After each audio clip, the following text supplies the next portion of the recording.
Hello student, my name is Mini Seki. Today I am going to discuss about nature and scope of organizational behavior. अब organizational behavior क्या है?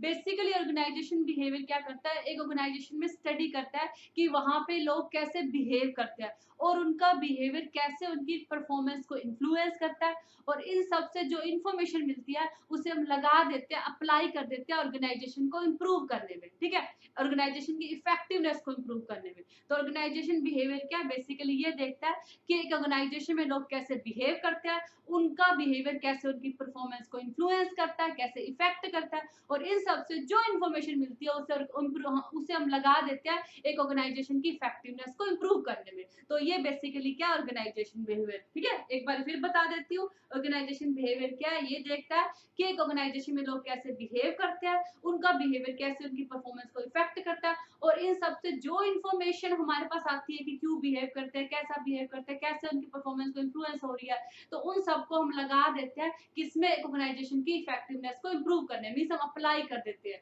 ठीक है, ये basically क्या organisation behaviour. तो सबसे पहले हम बात करते हैं nature of organisation behaviour. Nature of organisation behaviour में क्या आएगा, separate field of study, not a discipline. ठीक है, क्या है, नेचर की बात करें तो नेचर में क्या आएगा, सेपरेट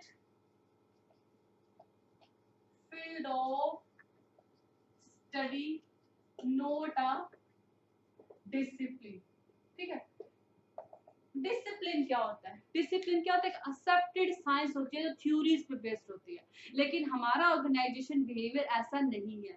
ये क्या एक सेपरेट फील्ड ऑफ स्टडी है, इसमें क्या मल्टी इंटरडिसिप्लिन अप्रोचेज है। क्या है, मल्टी इंटरडिसिप्लिनरी अप्रोच, मींस इसमें मल्टीपल अप्रोच इंक्लूड है। इसमें कुछ पार्ट आपको साइकोलॉजी का भी मिलेगा, कुछ सोशियोलॉजी का भी मिलेगा, कुछ एंथ्रोपोलॉजी का भी मिलेगा। ठीक है, तो ये सिर्फ डिसिप्लिन नहीं है। ठीक है, डिसिप्लिन क्या एक्सेप्टेड साइंस है जो थ्योरीज पे बेस्ड है, लेकिन हमारा ऑर्गेनाइजेशन बिहेवियर ऐसा नहीं है। ये क्या मल्टी इंटरडिसिप्लिनरी अप्रोच है। ठीक है, इसमें डिफरेंट डिफरेंट वेरिएंट मिलेंगे आपको, साइकोलॉजी का भी पार्ट मिलेगा, एंथ्रोपोलॉजी का भी मिलेगा, सोशियोलॉजी का भी मिलेगा। ठीक है, इस बात को हम अभी डिटेल में थोड़ा बताएंगे सेकंड पॉइंट में। पहला पॉइंट क्या है, सेपरेट फील्ड ऑफ स्टडी है, सिर्फ एक डिसिप्लिन नहीं है। ठीक है, सेकंड नेचर की हम बात करते हैं, फर्स्ट है, सेकंड नेचर में आएगा एन इंटरडिसिप्लिनरी अप्रोच। क्या आएगा, एन इंटरडिसिप्लिनरी अप्रोच। अब देखो, फर्स्ट पॉइंट को मैं यहाँ थोड़ा डिटेल में डिस्कस कर लूं। ऑर्गेनाइजेशन बिहेवियर का इंटरडिसिप्लिनरी अप्रोच है, इसमें कुछ पार्ट आपको क्या मिलेगा, साइकोलॉजी का भी मिलेगा, साइकोलॉजी का भी मिलेगा, सोशियोलॉजी का भी मिलेगा, एंथ्रोपोलॉजी का भी मिलेगा। ठीक है, तो इसमें कुछ कुछ पार्ट आपको तीनों का मिलेगा, साइकोलॉजी का भी मिलेगा, सोशियोलॉजी का भी मिलेगा, एंथ्रोपोलॉजी का मिलेगा। साइकोलॉजी बेसिकली क्या, ह्यूमन माइंड के बारे में स्टडी करती है, एक बंदा कैसे सोचता है। ठीक है, ये डिफरेंट डिफरेंट फैक्टर इन्फ्लुएंस करते हैं उसकी सोच को, उसकी परसेप्शन होगी, उसका एटीट्यूड होगा, मींस इन सब के बारे में स्टडी करती है। साइकोलॉजी मींस ह्यूमन माइंड के बारे में स्टडी करना है, ह्यूमन बीइंग की सोच के बारे में स्टडी करना कि वो ऐसा क्यों सोचता है, उसके पीछे क्या कारण हो सकते हैं। तो ऑर्गेनाइजेशन बिहेवियर में आपको ये भी मिलेगा, अगर आप पर्सनैलिटी, परसेप्शन, ये सारे कॉन्सेप्ट पढ़ोगे तो उसमें आपको ये भी पॉइंट्स मिलेंगे जिसमें स्टडी की जाएगी ह्यूमन बीइंग के माइंड के बारे में। ठीक है, उसके साथ साथ सोशियोलॉजी, एक ह्यूमन बीइंग ग्रुप में कैसे रिलेशन बनाता है, ह्यूमन बीइंग टीम में कैसे काम करता है। ठीक है, ग्रुप अपनी परफॉर्मेंस, ग्रुप में कौन कौन से ऐसे फैक्टर है जो उसकी परफॉर्मेंस को इन्फ्लुएंस करते हैं, मींस साइकोलॉजी के बारे में भी स्टडी करता है, सोशियोलॉजी के बारे में भी स्टडी करता है, एंथ्रोपोलॉजी के बारे में भी स्टडी करता है। एंथ्रोपोलॉजी क्या, साइंस ऑफ ह्यूमन बीइंग, जिसमें ह्यूमन बीइंग का कल्चर हो गया, ह्यूमन बीइंग का जैसे जैसे कस्टम हो गया, उसके बारे में स्टडी की जाती है। तो क्या आपका ऑर्गेनाइजेशन बिहेवियर क्या है, इन सबसे मिलके बने, जिसमें कुछ पार्ट आपको साइकोलॉजी के भी मिलेंगे, कुछ सोशियोलॉजी के भी मिलेंगे, कुछ एंथ्रोपोलॉजी के भी मिलेंगे। तो इसीलिए इसे क्या बोलते हैं, an interdisciplinary approach. Organisation behaviour को क्या बोलोगे, इंटरडिसिप्लिनरी अप्रोच। थर्ड पॉइंट के हम बात करें ऑर्गेनाइजेशन बिहेवियर के अप्लाइड साइंस। ठीक है, ऑर्गेनाइजेशन बिहेवियर के मीनिंग में ही मैंने आपको बताया था कि ये क्या है, सिर्फ आपने ऑर्गेनाइजेशन बिहेवियर के बारे में स्टडी करी, लोगों के बारे में स्टडी करी, वो आपने जो भी स्टडी करी, जैसे उनका बिहेवियर क्यों इन्फ्लुएंस हो रहा है, कौन कौन से फैक्टर उनके बिहेवियर को इन्फ्लुएंस कर रहे हैं, तो आपका ऑर्गेनाइजेशन सिर्फ स्टडी करने तक सीमित नहीं है। जो इंफॉर्मेशन आपके पास गेन होके आई उसे आप अप्लाई करते हो किसे, ऑर्गेनाइजेशन की परफॉर्मेंस को इम्प्रूव करने के लिए। सिर्फ इंफॉर्मेशन नहीं, बहुत सारी रिसर्च हुई है, बहुत सारी थ्योरी डेवलप हुई है, बहुत सारी थ्योरीज में ह्यूमन बीइंग के बारे में बताया गया। उन सारी थ्योरीज को, उन सारी रिसर्च को आप स्टडी करके अपने ऑर्गेनाइजेशन में प्रैक्टिकली अप्लाई करते हो, ठीक है। अप्लाइड साइंस का क्या मतलब है, जो भी रिसर्च हुई है उसके बारे में स्टडी करके, जो भी रिसर्चर ने जो भी ओपिनियन बताए हैं लोगों के बारे में, लोगों के एटीट्यूड के बारे में, लोगों की पर्सनैलिटी के बारे में, वो सिर्फ पढ़ने तक ही सीमित नहीं है। उनको क्या करते हो आप ऑर्गेनाइजेशन में प्रैक्टिकली अप्लाई करते हो। अप्लाई साइंस का मतलब क्या है, जो भी डिफरेंट डिफरेंट थ्योरीज में स्टडी हुई है, डिफरेंट डिफरेंट रिसर्च हुई है, उससे अपने ऑर्गेनाइजेशन में प्रैक्टिकली ह्यूमन बीइंग पे अप्लाई करना। तो इसलिए ऑर्गेनाइजेशन बिहेवियर को आप क्या बोलते हैं, अप्लाइड साइंस। उसके बाद नॉर्मेटिव साइंस, नॉर्मेटिव साइंस, ठीक है। देखो एक होती है पॉजिटिव साइंस, ठीक है। पॉजिटिव साइंस के सिर्फ कॉज और इफेक्ट रिलेशनशिप पे ही बेस्ड होती है। इसका ये कॉज है तो इसका इफेक्ट ये होगा, ठीक है। इसका ये, अगर ह्यूमन बीइंग ऐसे इन्फ्लुएंस कर रहा है तो इसका कारण ये होगा, ठीक है। पॉजिटिव साइंस कॉज और इफेक्ट रिलेशन पे ही बेस्ड होती है, लेकिन नॉर्मेटिव साइंस कॉज और इफेक्ट रिलेशन पे बेस्ड नहीं होती, ठीक है। ये क्या होते हैं, इंडिविजुअल बीइंग और ग्रुप की एक्सेप्टेंसी पे भी बेस्ड होती है। जैसे जो भी रिसर्च हुई, ठीक है, उस रिसर्च को कुछ ह्यूमन बीइंग या कुछ ग्रुप के लोग या कुछ सोसाइटी के लोग, ठीक है, कुछ इंडिविजुअल उस रिसर्च को सही मानते हैं, हाँ ह्यूमन बीइंग का बिहेवियर ऐसा होना चाहिए, एक ऑर्गेनाइजेशन में लोगों को कैसे बिहेव करना चाहिए, मीन अगर उनकी क्या है, वो उन चीजों को भी अप्लाई करता है जो सोसाइटी की या इंडिविजुअल की एक्सेप्टेंसी के बेस पे होती है, ठीक है। हर चीज में कोज या इफेक्ट नहीं देखता। नॉर्मेटिव साइंस का मतलब क्या है, ये उन चीजों को भी एक ऑर्गेनाइजेशन में अप्लाई करता है जो इंडिविजुअल या ग्रुप की एक्सेप्टेंसी के बेस पे होता है। उन रिसर्च को भी अप्लाई करता है जो इंडिविजुअल या ग्रुप की एक्सेप्टेंसी के ही बेस पे होता है, हर कि ऐसा होना चाहिए, हाँ ऐसा भी करना चाहिए, इन सारे फैक्टर को भी अप्लाई करता है। हर चीज में कोज या इफेक्ट रिलेशनशिप को नहीं देखता जैसे आपकी पॉजिटिव साइंस देखती है, ठीक है। तो नॉर्मेटिव साइंस क्या है, ये इंडिविजुअल और ग्रुप की एक्सेप्टेंसी के बेस पे भी जो रिसर्च आई है उन्हें अप्लाई कर देता है एक ऑर्गेनाइजेशन में, ठीक है। तो ये बात होगी नॉर्मेटिव साइंस की। अब हम बात करते हैं ह्यूमैनिस्टिक एंड ऑप्टिमिस्टिक अप्रोच,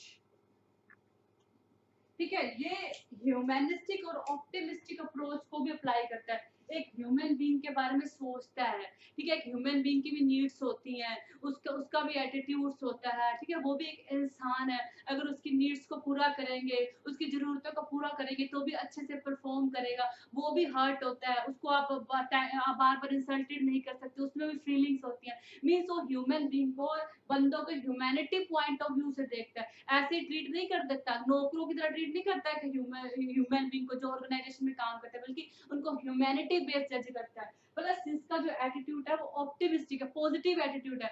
अगर आप हमेशा ही नेगेटिव एटीट्यूड नहीं रहता, ये लोग तो काम करेंगे नहीं, ये तो लोग सुधरने वाले ऐसे है ही नहीं, इनको तो ऐसा ही बिहेव करना चाहिए, उनका एटीट्यूड इस तरह का नहीं होता, बल्कि उनका एटीट्यूड क्या होता है, ऑप्टिमिस्टिक होता है, पॉजिटिव होता है। अगर आप ह्यूमन बीइंग को ट्रेनिंग दोगे, इंसेंटिव दोगे, प्रमोशन दोगे, रिकॉग्निशन दोगे, उसकी नीड्स को फुलफिल करोगे तो वो काम करेंगे, तो वो इम्प्रूव होंगे। इस तरह का एटीट्यूड होता है, तो इसे क्या बोलते हैं, एक ऑप्टिमिस्टिक अप्रोच होती है। उसके बाद क्या है, टोटल सिस्टम अप्रोच।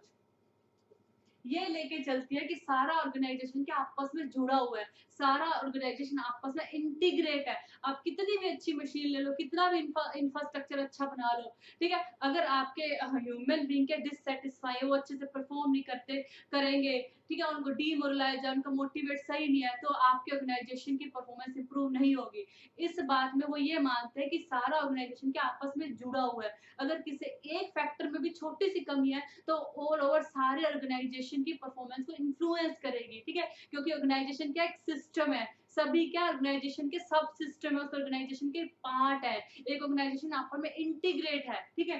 तो ये क्या है, टोटल सिस्टम अप्रोच, ठीक है। अब हम बात करते हैं इसके स्कोप के बारे में।